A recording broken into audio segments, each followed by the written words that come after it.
Universal hero Kamal Haasan గారు హీరోగా నటించినటువంటి థగ్ లైఫ్ చిత్రం ఈరోజు ప్రపంచవ్యాప్తంగా విడుదలైంది. భారీ అంచనాలతో విడుదలైనటువంటి ఈ థగ్ లైఫ్ మూవీ ఈరోజు మిక్స్డ్ టాక్ని సొంతం చేసుకుంది. అయితే రిలీజ్ కంటే ముందే ఈ సినిమా లాభాల బాటలో పయనిస్తుంది అనేటువంటి వార్తలు వస్తూ ఉన్నాయి. దానికి కారణం ఏంటంటే ఈ సినిమాకు సంబంధించినటువంటి ఖర్చు 200 కోట్లు అయిందంట. అంటే 200 కోట్ల భారీ బడ్జెట్తో తెరకెక్కించిన చిత్రమే ఈ థగ్ లైఫ్ చిత్రం. భారీ తారాగణం కూడా ఈ థగ్ లైఫ్లో ఉన్నారు. కమల్ హాసన్ గారితో పాటుగా శంభు కూడా దీంట్లో నటించారు.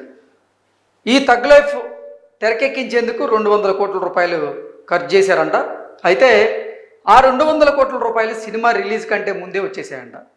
దానికి కారణం ఏంటంటే ఓటీటీ హక్కులేమో ఈ సినిమాకి సంబంధించి 130 కోట్లు వస్తే ప్రీ థియేట్రికల్ కలెక్షన్స్ కింద 60 కోట్లు వచ్చాయి.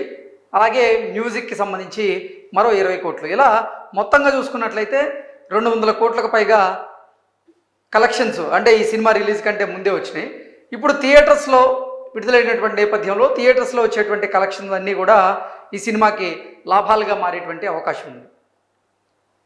కమల్ హాసన్ గారు పక్కా వ్యూహ రచన చేసి ఈ సినిమాని తెరకెక్కించినట్లుగా, తరువాత సినిమాని కూడా అదే విధంగా మార్కెట్ చేసుకున్నట్లుగా ఈ కలెక్షన్స్ చూస్తే మనకు అర్థమవుతుంది.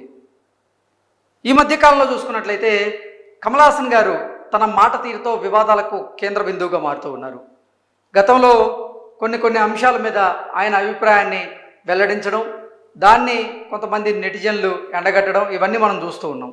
రీసెంట్గా థగ్ లైఫ్ సినిమా ప్రమోషన్లో భాగంగా కమల్ హాసన్ గారు కన్నడ భాషను ఉద్దేశించి కొన్ని కీలకమైనటువంటి వ్యాఖ్యలు చేశారు.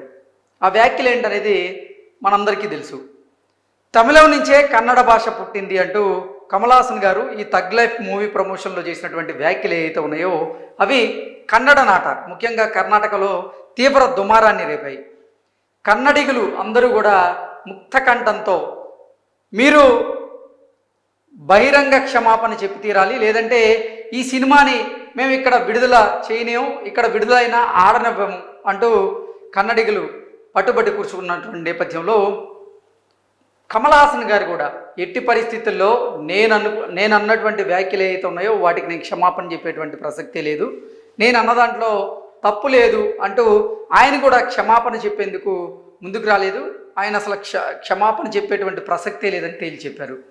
అయితే కర్ణాటకలో ఉన్నటువంటి ప్రొడ్యూసర్స్ కౌన్సిల్ ఆఫ్ కామర్స్ వాళ్ళు కోర్టు మెట్లు ఎక్కినటువంటి నేపథ్యంలోనే కర్ణాటక హైకోర్టు కమల్ హాసన్ గారికి భారీ షాక్ ఇచ్చింది. కమల్ హాసన్ గారు, మీరు అసలు ఏ రకంగా ఈ వ్యాఖ్యలు చేస్తారు? మీరు చేసినటువంటి ఈ వ్యాఖ్యలు ఏవైతే ఉన్నాయో 2 రాష్ట్రాల మధ్య ఇవి అశాంతిని రగిలించాయి. మీరు చేసినటువంటి ఈ వ్యాఖ్యల వల్ల కర్ణాటకల మనోభావాలు దెబ్బతిన్నాయి అంటూ కోర్టు కూడా కమల్ హాసన్ గారికి భారీ షాక్ ఇచ్చింది, ముట్టికాయలు వేసేటటువంటి ప్రయత్నం చేసింది.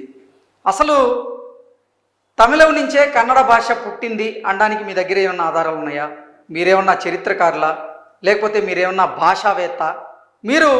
మీ దగ్గర ఎటువంటి ఆధారాలు ఉంటే అటువంటి వ్యాఖ్యలు చేస్తారు అంటూ కర్ణాటక హైకోర్టు అయితే కమల్ హాసన్ గారికి గట్టిగానే ముట్టికాయలు వేసింది. అసలు సినిమా విడుదల అవ్వాలా లేదా అనేది మీ చేతుల్లోనే ఉంది. మీరు గనక ఒక క్షమాపణ చెప్పుంటే పరిస్థితులు ఇక్కడ వరకు వచ్చాయి కాదు, మీరు క్షమాపణ చెప్పలేదు కాబట్టే పరిస్థితులు ఎక్కడి వరకు వచ్చాయంటూ కర్ణాటక హైకోర్టు ఆ అంశం మీద స్పందించినటువంటి నేపథ్యంలో కమల్ హాసన్ తరపున వాదించినటువంటి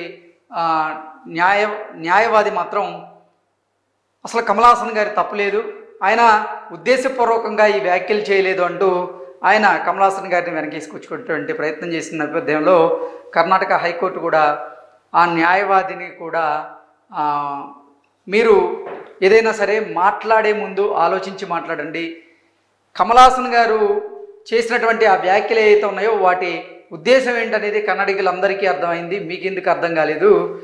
ఎట్టి పరిస్థితుల్లో ఈ సినిమా ఇక్కడ రిలీజ్ చేయాలి అంటే కమల్ హాసన్ గారు క్షమాపణ చెప్పి తీరాల్సిందే. క్షమాపణ చెప్తే పోయేదేంటి? మీరు హీరో అయ్యి ఉండొచ్చు, కానీ ఒక ప్రాంతానికి చెందినటువంటి ప్రజల మనోభావాలను ఎలా దెబ్బతీస్తారు అంటూ కోర్టు ప్రశ్నించింది. అలాగే కన్నడిగులందరూ కూడా మీకు తమిళ భాష మీద ప్రేమ ఉండొచ్చు, కాదంటలేదు, కానీ తమిళ భాష నుంచే కన్నడ భాష పుట్టింది అంటూ కన్నడ భాషని కన్నడిగుల్ని అవమానించడం ఎంతవరకు కరెక్టు, ఇది సబబు కాదు అంటూ కూడా కన్నడిగులు సోషల్ మీడియా వేదికగా చేసుకొని కమల్ హాసన్ గారి మీద విపరీతమైనటువంటి కమెంట్స్ అయితే చేయడం జరిగింది. సో ప్రపంచవ్యాప్తంగా థగ్ లైఫ్ చిత్రం వివిధ భాషల్లో ఈరోజు విడుదలకు సిద్ధమైంది. అయితే కన్నడ నాట మాత్రం ఈ థగ్ లైఫ్ చిత్రాన్ని ఆదరించేటువంటి పరిస్థితి అయితే ఇప్పుడు పూర్తిగా అక్కడ లేదు. అయితే కమల్ హాసన్ గారు చేసినటువంటి వ్యూహరచన ఏదైతే ఉందో దానివల్ల తమిళంలో ఈ చిత్రం అనుకున్న దానికంటే కూడా బాగా కలెక్షన్లు రాబడుతున్నట్లుగా సమాచారం అయితే అందుతోంది. తమిళ ప్రేక్షకులు మాత్రం ఈ చిత్రానికి పట్టం కట్టినట్టుగా మనకు తెలుస్తోంది. అయితే కన్నడ నాట ఈ సినిమాకి మాత్రం మొండి చేయి తప్పడం లేదు. ఇక మిగతా ప్రాంతాల్లో చూసుకున్నట్లయితే మన తెలుగు రాష్ట్రాల్లో ఈ చిత్రానికి మిక్స్డ్ టాక్ అయితే వచ్చింది. అలాగే బాలీవుడ్లో కూడా ఈ చిత్రం విడుదలైనటువంటి నేపథ్యంలో ఒక మిక్స్డ్ టాక్ వచ్చినప్పటికీ కానీ మొదటి రోజు కలెక్షన్స్ అయితే బాగున్నాయని, ఇప్పటి వరకు ఓవరాల్గా చూసుకున్నట్లయితే 200 కోట్ల బడ్జెట్తో తెరకెక్కినటువంటి ఈ థగ్ లైఫ్ చిత్రానికి విడుదల కంటే ముందే ఈ 200 కోట్లకు పైగా, అంటే ఈ 200 కోట్ల రూపాయలు పెట్టుబడి పక్కన పెడితే లాభాల వాటిలో కూడా ఈ సినిమా పయనిస్తుంది అని దానికి ఉదాహరణగానే ఈ ఓటీటీ రైట్స్ ఏవైతే ఉన్నాయో ఈ సినిమాకి సంబంధించి 130 కోట్ల రూపాయలు ఓటీటీ రైట్స్ పలికినట్లుగా, 60 కోట్ల రూపాయలు ప్రీ బిజినెస్ జరిగినట్లుగా థియేటర్కి సంబంధించి, మరో 20 కోట్ల రూపాయలు మ్యూజిక్కి సంబంధించినటువంటి బిజినెస్ జరిగినట్లుగా ఓవరాల్గా 200 నుంచి 220 కోట్ల రూపాయల బిజినెస్ జరిగినట్లుగా తెలుస్తోంది. ఇక థియేటర్స్లో వచ్చేటువంటి కలెక్షన్స్ ఏదైతే ఉన్నాయో అది ఖచ్చితంగా సినిమాకి లాభాలు గడించేటువంటి పరిస్థితులు అయితే కనపడుతున్నాయి. ఇక తమిళనాట ఈ సినిమా గురించి ప్రత్యేకంగా మనం మాట్లాడుకోవాలంటే మాత్రం తమిళనాట ఇది హిట్ టాక్తో దూసుకు వెళ్తున్నట్టుగా తెలుస్తోంది. ఈ చిత్రంలో కూడా ఇందాక మనం చెప్పుకున్నట్లుగా భారీ తారాగణం అయితే ఉన్నారు, కమల్ హాసన్ గారు ఉన్నారు, దాంతోపాటుగా ఇటు శంభు గారు కూడా ఈ సినిమాలో నటిస్తున్నటువంటి నేపథ్యంలో భారీ అంచనాల నడుమ విడుదలైనటువంటి ఈ సినిమా మాత్రం మిక్స్డ్ టాక్ని సొంతం చేసుకుంది. అయితే ఈ సినిమా విడుదల కంటే ముందే కమల్ హాసన్ గారి వ్యూహరచన ఏదైతే ఉందో ఆ వ్యూహరచన ఫలించిందని, ఆ వ్యూహరచన కారణంగానే ఈ సినిమా విడుదల కంటే ముందే లాభాల వాటిలో పయనిస్తుందని, ఇప్పుడు విడుదల తర్వాత కూడా వస్తున్నటువంటి కలెక్షన్స్ ఏదైతే ఉన్నాయో అది ఆ సినిమాకి అదనంగా చేరేటువంటి అవకాశం ఉందని కూడా విశ్లేషకులు అంచనా వేస్తూ ఉన్నారు. ఇక మొత్తంగా చూసుకున్నట్లయితే కన్నడ నాట మాత్రం ఈ సినిమా ప్రొడ్యూసర్లకి భారీ నష్టాలను మిగిల్చేటువంటి పరిస్థితి అయితే కనపడుతుంది. దానికి కారణం కూడా లేకపోలేదు. కన్నడ భాష మీద కమల్ హాసన్ గారు చేసినటువంటి వ్యాఖ్యలు ఏవైతే ఉన్నాయో వాటికి సంబంధించి క్షమాపణ చెప్పి తీరాలంటే కన్నడ సినీ పరిశ్రమ అలాగే కన్నడ సంఘం మొత్తం కూడా డిమాండ్ చేస్తున్నప్పటికీ కమల్ హాసన్ గారు దాని మీద స్పందించకపోవడం, నేను అసలు క్షమాపణ చెప్పేటువంటి ప్రసక్తే లేదు, నేను చెప్పిన దాంట్లో తప్పు లేదు అంటూ ఆయన అసలు దీని మీద స్పందించకపోవడంతో అక్కడ కొంచెం ఈ సినిమాకి గడ్డు పరిస్థితులు ఉన్నాయి. కానీ మిగతా అన్ని చోట్ల కూడా ఈ సినిమా మిక్స్డ్ టాక్ని సొంతం చేసుకుంటూ దూసుకు వెళ్తుంది అనడంలో ఎటువంటి అతిశక్తి లేదు. Thank you so much.